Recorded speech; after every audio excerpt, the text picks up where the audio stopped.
Salut mes Nakamas, c'est le Doc, j'espère que vous allez bien. Ceux qui me suivent depuis plusieurs mois, vous aviez l'habitude d'avoir des petites vidéos bilan tous les mois où je faisais un petit récap des annonces, des précos et des sorties au niveau des figurines One Piece qu'il y avait eu pendant un mois. Dernièrement, j'ai un petit peu mis ces vidéos de côté car tout simplement je n'avais pas le temps. Mais là, on est en 2016, il s'agit de se sortir les doigts un tout petit peu du fion. Donc je vous ai préparé une grosse vidéo où je vais vous faire le bilan, non pas sur un mois, mais de tout ce qu'il va avoir comme figurine au niveau de One Piece pour l'année 2016.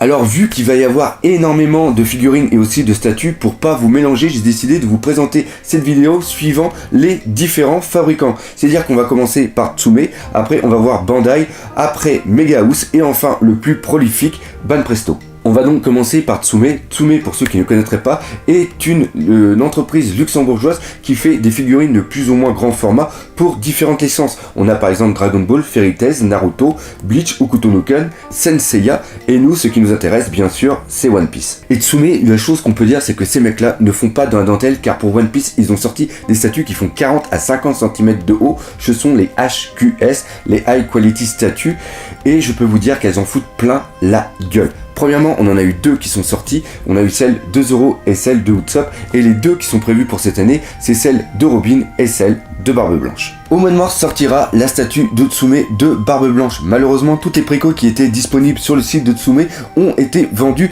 en quelques jours, voire même en quelques heures, si mes souvenirs sont bons, vu que la statue était limitée à 1000 exemplaires. Par contre, pour ceux qui la voudraient réellement, et là je vous conseille de pas trop tarder les gars, essayez de contacter les différentes boutiques qui sont disponibles sur le net, tapez tout simplement Tsume Barbe Blanche, et normalement il y en aura peut-être encore quelques-unes de dispo, mais c'est pas sûr. Pour Robin, pour l'instant, on n'a pas de visuel de la statue, mais tout ce qu'on sait, c'est que ça va reprendre l'arc Punk Hazard où elle est avec son impair et aussi les ailes déployées. Et rien qu'à cette annonce, je suis sûr et certain que cette statue va être absolument sublime. Par contre, on n'a pas de date de sortie, mais tout ce qu'on sait, c'est qu'il va y avoir une conférence fin février et la statue va nous être présentée. D'ailleurs, il y a eu une conférence au mois de décembre. Je vous invite à cliquer ici pour voir tout ce qui s'est déroulé durant cette conférence. Et il y a eu deux grosses annonces. Premièrement, le Chevalier du Lion au niveau des Senseiya et aussi Grandizer Goldorak, une statue absolument magnifique. Et ce qui s'est passé, c'est qu'il y a eu les précos juste après la conférence. Alors donc, si vous voulez absolument comme moi cette statue, je vous donne qu'un seul rendez-vous. Il s'agit de la conférence de Tsume qui va se dérouler fin février. Ah putain, en plus ça rime. Maintenant, on va parler de Megahouse, et qui dit Megahouse dit obligatoirement les POP, Portrait of Pirate, et là-dedans il va y avoir du bon, du moins bon, et les boobs. On va commencer par la sortie du mois de février. Il s'agit du diorama qu'on attend avec beaucoup d'impatience du petit lot avec le grand Corazon. On a beaucoup de photos qui ont circulé et cette pop fait super envie. Par contre, c'était une version limitée. J'ai complètement oublié de la préco et j'espère que je vais pouvoir en trouver une pas trop chère. Mais ça, franchement, c'est pas dit. Au mois d'avril sortira la deuxième version de celle de Luffy, la Portrait of Pirate Sealing Again, une version assez moyenne de Luffy. Décidément, au niveau de la pop, Luffy n'est pas énormément gâté, mais moi, comme je ne collectionne pas les pop, en un sens, ça me fait pas chier qu'elle soit loupée. On va rester dans Luffy. Oula, cette phrase prête un tout petit peu à confusion. Ouais, on va continuer avec Luffy, avec justement la prochaine pop qui est la Luffy version Kabuki.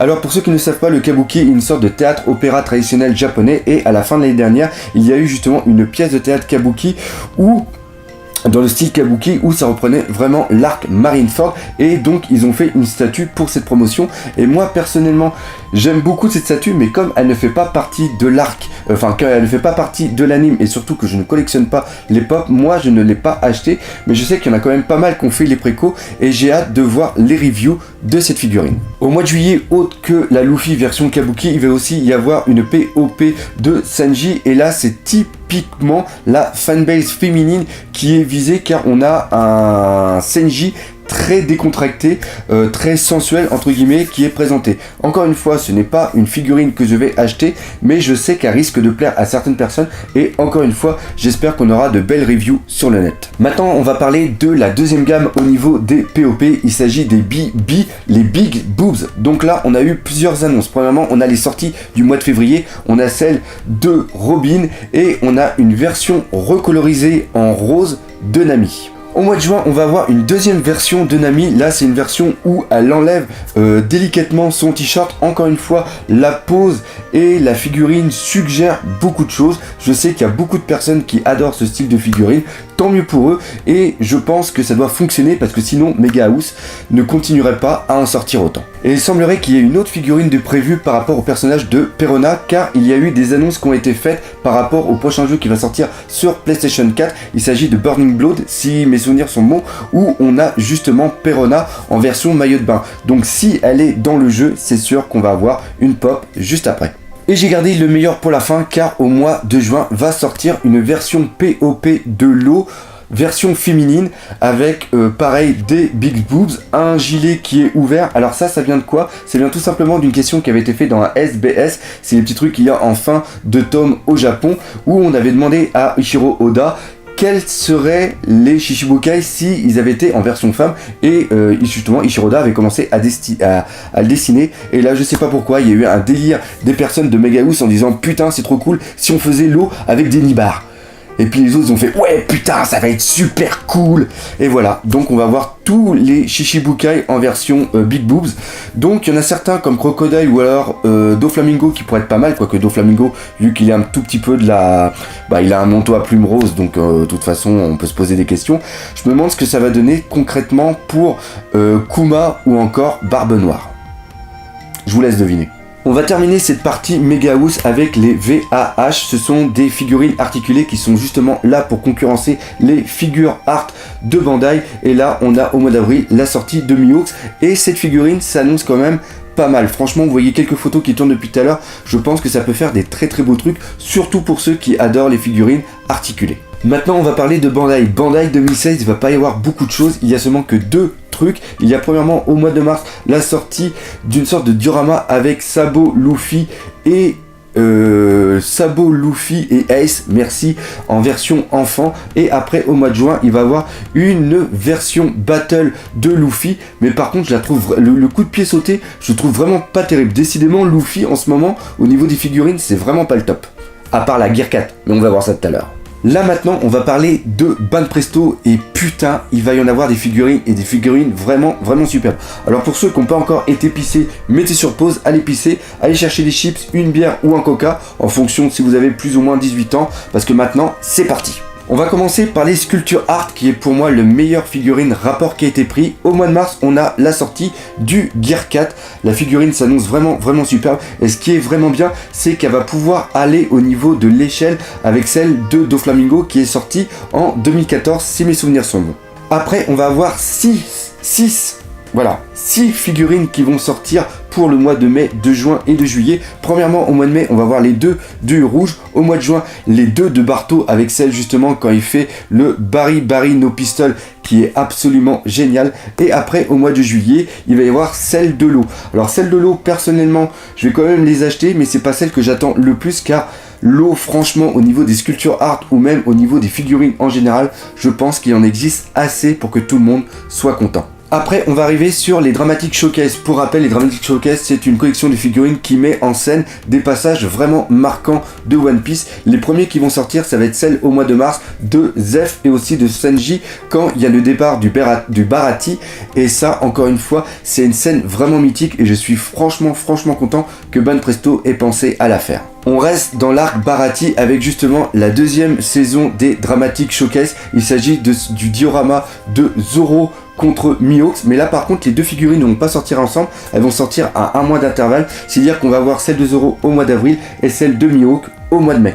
Après on entre dans la gamme Creator X Creator que j'adore particulièrement, avec deux grosses annonces. Premièrement, au mois de février il va y avoir la figurine de Boa Hancock que j'ai commandé et que je devrais pas tarder à recevoir. Et après pour le mois de... Attendez, je regarde ma fiche.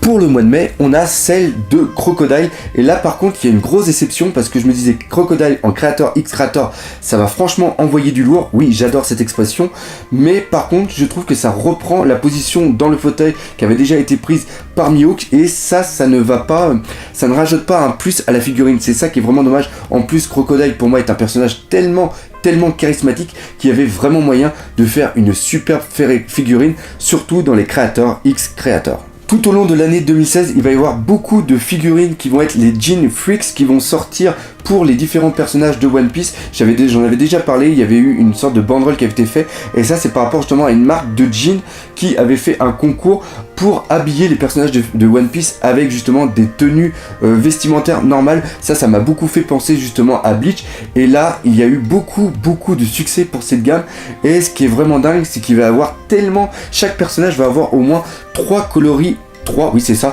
coloris différentes, que ce soit pour le jean, le t-shirt ou quoi que ce soit, et ça c'est vraiment bizarre. Par contre, encore une fois, si j'arrive à les avoir pas trop cher, je pense que ça peut être une petite collection qui peut être vraiment sympa dans une bibliothèque. Ça peut être vraiment cool, surtout quand on voit l'image avec tous les personnages les uns à côté des autres. Je trouve que c'est vraiment, ça rafraîchit un petit peu l'univers de One Piece. Je trouve ça vraiment cool. On va terminer cette partie sur Ban Presto par rapport au Ichiban Kuji. Alors les Ichiban Kuji, pour ceux qui ne savent pas, ce sont des loteries qu'il y a au Japon où on achète des tickets pour à peu près 500 à 700 yens, c'est-à-dire 5 à 7 euros, et ça nous permet d'avoir un numéro et on peut gagner des figurines. Et justement là-dedans, il y a des trucs vraiment classe, et vu qu'on ne peut seulement que les gagner et on ne peut pas les acheter, celles-ci parfois deviennent super rares et surtout super chères. Au mois de décembre l'année dernière, j'en parle quand même parce que maintenant on peut les trouver un petit peu en début d'année. Il y a eu une version Military qui reprend justement un dessin qu'avait fait Ichiro Oda, et il y en a deux qui m'intéressent beaucoup,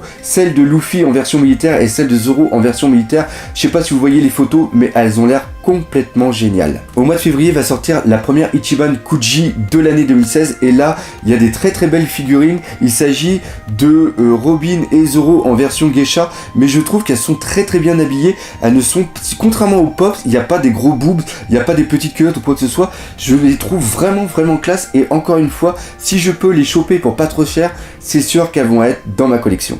Au mois d'avril, il va y avoir la prochaine Ichiban Kuji, et là franchement il y a encore du lourd qui s'annonce avec 3 personnages hyper charismatiques. Il s'agit, enfin 3 personnages hyper charismatiques, je commence à avoir le sourire parce qu'on a Boa Hancock et Mihawk, et après on a Baggy. Puis Baggy, au niveau du charisme, il est charismatique sans être charismatique. Enfin, vous comprenez ce que je veux dire par rapport au personnage. Mais ce que je veux dire, c'est que j'ai vu des photos des statues, bah là je fais un lapsus, des figurines, et le travail au niveau des poses et au niveau des détails et tout ça, ces figurines s'annoncent absolument géniales. Avant de terminer cette vidéo, j'ai reçu ici une liste des différentes figurines qui vont sortir par rapport au deuxième semestre 2015. Donc au niveau de Ban Presto, encore une fois, énormément de figurines. Il va y avoir tout l'équipage en version film Gold. Ça c'est vraiment bien parce que malheureusement pour le film Z, tous les personnages ne sont pas sortis. Après il va y avoir une nouvelle dramatique showcase. Par contre ça, je n'ai pas le nom des personnages. Il va y avoir une Creator X Creator par rapport à Lucy. Ça c'est un truc de là, le personnage du CP9 et aussi du CP. Ça je vais éviter de vous spoiler, donc ça c'est vraiment cool. Après qu'est-ce qu'on a? On a une porte pour Mega House, on va avoir une nouvelle portrait of pirate version boobs, donc ça c'est peut-être la confirmation justement de ce que je vous avais dit tout à l'heure, c'était par rapport à Perona. Et on a aussi le prix de la portrait of pirate Kabuki qui est à 16 800 yens, ce qui fait plus de 150 euros, ce qui fait quand même cher pour moi pour une pop. Donc voilà ce qu'il y avait à dire sur cette vidéo des annonces de figurines pour l'année 2016. J'espère que vous aurez beaucoup apprécié le montage et la manière dont a été fait la vidéo. Si c'est le cas, comme d'habitude, n'hésitez pas à partager, liker, laisser des commentaires, laisser des pouces verts, et on se dit comme d'habitude à bientôt pour de nouvelles aventures One Piece. Allez, salut!